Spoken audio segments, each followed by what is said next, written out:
publicité, j'estime qu'au-delà de ma qualité d'avocat d'affaires, je suis un citoyen. J'ai un engagement citoyen et je dois participer au combat citoyen, au combat patriotique pour renforcer notre démocratie, pour renforcer les droits, pour renforcer les libertés, etc. Imam, c'est une question de liberté. D'accord, dañ la saisiroon wala yow mais ma saisir imam suma mbokk la non man avocat la man du ma layool ku ma saisirul Pape Ousmane man du ma layool ku ma ko sàkkuwul. te deful woon dara pour la première fois ñu tudd baat boobu. waaw ku ñu ji terroriste. dama ne pour leeral man avocat la donte ñoo bokk ndey ak baay soo ñëwul ne ma layool ma du ma la layool c'est une question de responsabilité. avocat mandataire la pour nga layool ni daf koy sàkku nga xool ndax mën nga ko layool d'abord. deux xool ndax amul conflit d'intérêt. xool ndax amul problème de clause de conscience loolu yëpp da nga koy vérifier peut-être door a joxe accord imam Ndaw suma nijaay la suma mbokk la. nattu dal ko ñu saisir ma muy client di kilifa ci man di nijaay donc dafa jaadu ma taxaw ko surtout que liñ ko doon tuumal dara amu ca mu ne woon ay sosi neen qui était une arrestation préventive amuñ ci moom benn firnde pour téye ko ñu téye ko parce que am na njort bu ñaaw ci moom. njort bu ñaaw waruñ ci sukkandiku pour jàpp nit da nga war a xaar ba mu di def lu ñuy wax commencement d'exécution tentative mais nga xelaat njort bu ñaaw mbaa nga am loo dégg rek mënoo ci jàpp nit moo taxoon ñu taxaw wax askan wi ne kii deful dara dañ ko tuumal te ba ñu demee devant les magistrats devant la chambre criminelle ba ñu saytoo càmbar dossier bi ñu dëggal la ñu waxoon mooy kii deful dara lu ñuy terrorisme te yàlla xam na ni du terroriste jegewu ko sax au contraire Imam Ndaw est un homme de paix koo xam ne la réewu Sénégal nguuru Sénégal askanu Sénégal dañ ko war a sant ci fànn wu bëri parce que day yar di digle lu rafet di digle lu baax avec exemple la c'est un modèle pour le Sénégal pour sa tolérance pour son savoir pour sa science pour sa sagesse exemple léegi avec le recul lan nga jàpp ni moo taxoon ñu am njort googu ci moom wax naa la ko rek tuuma am na koo xam ne téye nañ ko bitim réew ñu ne la jóge mais kooku biñ koy laaj fan la jaar mu ne mos naa jaar daara Imam Ndaw yaa di cela 20 ans maintenant dama jaar daara Imam Ndaw yaa di cela 20 ans après ñu am lu mu lay tuumal taxul imam di ca dara fii képp ku ñu jàpp fii tribunal jóge nga ci kër am nga ndey ak baay bu la yor est-ce que tax na sa ndey ak baay responsable am nga nijaay am nga professeur bu la jàngal am nga enseignant bu la jàngal ça ne veut rien dire donc loolu c'est un préjugé c'est des présuppositions te sur la base de ça kenn mënul attenter à la liberté de quelqu'un la liberté est sacrée c'est pas pour rien suñu constitution suñu charte fondamentale proclamer ces libertés fondamentales en plus la personne humaine est sacrée mënu ko pamte ci ay waxu kasaw moo tax li ma jàpp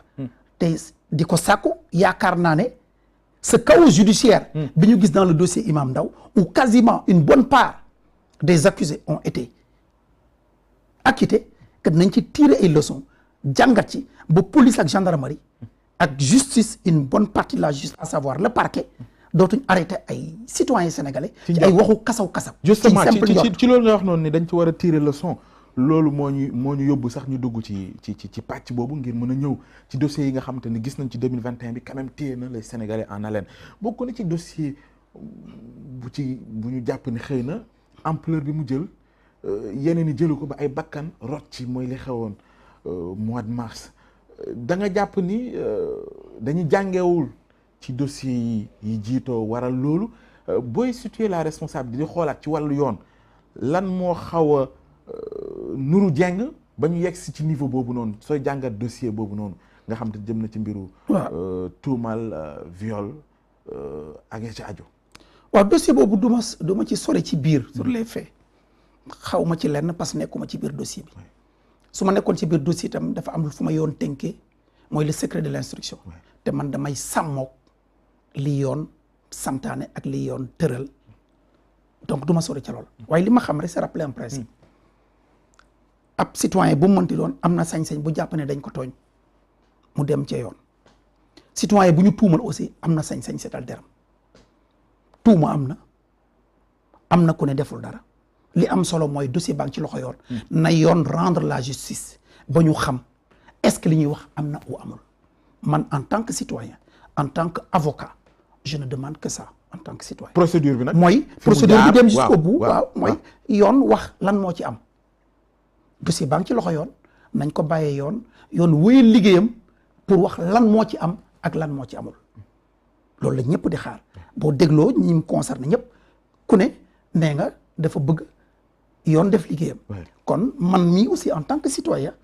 na yoon def liggéeyam ba ñu xam liñ ci wax lan moo ci am ak lu ci amul.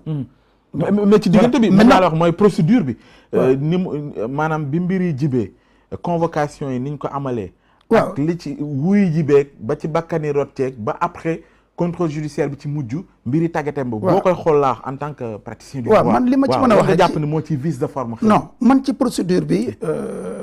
li ma ci mën a wax rek mooy. dossier mu ngi ci yoon. convoqué nañ ki ñu tuumal. nañ ko bàyyi mu wéy ji sereinement et tranquillement mooy gisuma lu tax ki ñu woo ne ko waxtu sàngam da nga woy si ñu naan la fii ngay jaare doo jaare fii loolu mooy seet fu ko neex jaar fa pour dem sur la convocation loolu awma lu ma ciy wax dossier bu nekkee ci yoon ak ku mu mënti doon dañ lay woo nul n'est au-dessus de la loi c'est un principe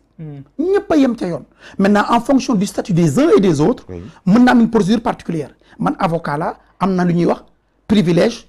de juridiction tekkiwul ne je suis au-dessus de la loi dama am immunité nii dama am impunité ab député am na immunité mais tekkiwul ne yoon du tegu ci ko am su yoon waree def liggéey dañ koy lever donc sous ce rapport awma lu may wax ci lool lever nañ il était disposé wuy ji yoon jox nga ko convocation mais bàyyi ko mu dem ak sago da nga bëgg mu wuy ji mais day wuy ji kuy wuy ji mooy seet fu ko neex mu jaar man bi may ñëw fii émission bi fu ma neex lay jaar chaque jour bu may dem tribunal pour défendre mes clients fu ma neex lay jaar pour dem fa mais bi nga ñëw dong la waaw mais qu'importe je dis te moom bi muy dem mbooloo moo ko topp mën na jaar ci yoon boo xamante ni mën na créer trouble à l'ordre public non trouble à l'ordre public Sénégal li ci ëpp état bi moo koy créer ou autorité administrative bi comment parce que souvent c'est le préfet par sa maladresse mooy créer trouble à l'ordre public naka ku nekk ab leader ku nekk nitu mbooloo sooy dem su neexee mbooloo ma ñu jóg soutenir la kooku kenn mënu ko tere ne l'essentiel li am solo moom na wëy ji nañ ko bàyyi tranquillement mu jóge fa mu war a jóge seet fu mu ko soob mu jaar fa dem wëy ji yoon loolu buñ ko bàyyi woon mu defee ko noona trouble à l'ordre public du am lu mu yàgg-yàgg nañ yegg mais boo ne nit waroo jaar fi war nga jaar fi amul fenn foo warul jaar parce que amul benn disposition de la loi benn texte buy wax kuy jóge sa point A pour dem tribunal fii nga am droit fa la nga am droit lépp loo xam ne yoon terewu ko non arrêt Ousmane Ngom yeggul foofu arrêt Ousmane Ngom pour ay manifestation la ça n'a rien à voir avec une convocation tout ce qui n'est pas interdit par la loi est permis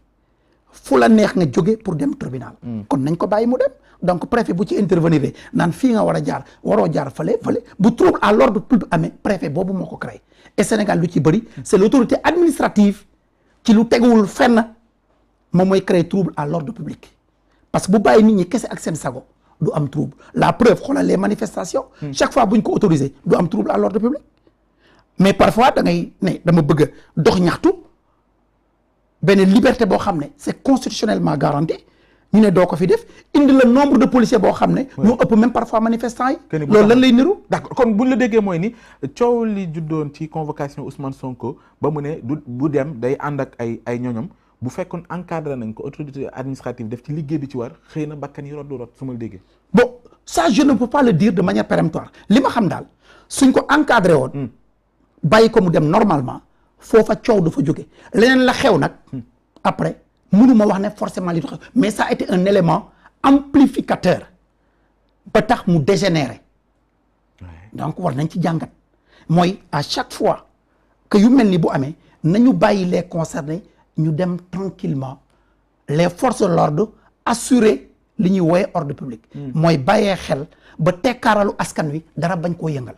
bu ñu gisee nag ku xëtt charte yoon tegu ci ko man avocat la képp ku xëtt charte d'accord naa yoon tegu sa kaw mais nag d'accord ma ci provocation mais foofu tamit day baax ñu taxaw mooy ni ku xëtt charte mooy ni comme ni nga ni nitu mbooloo suy dem mbooloo mën na koo gunge te fu ko neex mën na jaar foo xam te ne comme ni ñu ko gisee mu am ay saccage am ñoo xam ne dañ leen yàqalte seen yoon newu ci kan mooy endossé responsabilité boobu ki woote ñu ànd ak ñoom wala. dama ne responsabilité bi dafay dem ci ki ko def. dama ne man li ma gëm mooy. mooy bu nit demandé manifester. nit buy jóg dem nañ ko bàyyi mu dem bu nekkee manifestation la dañ ko encadré bu nekkee kuy jóg dem.